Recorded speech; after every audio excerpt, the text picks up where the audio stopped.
Hello guys, and welcome back to another new video. So on this tutorial I'm gonna show you how to fix verification code not received on WhatsApp. So it's actually very easy to solve.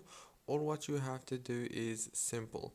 Just open the settings on your phone, scroll until you find the apps manager, and then go to the apps. Now on this page you will find all the apps that you have on your phone.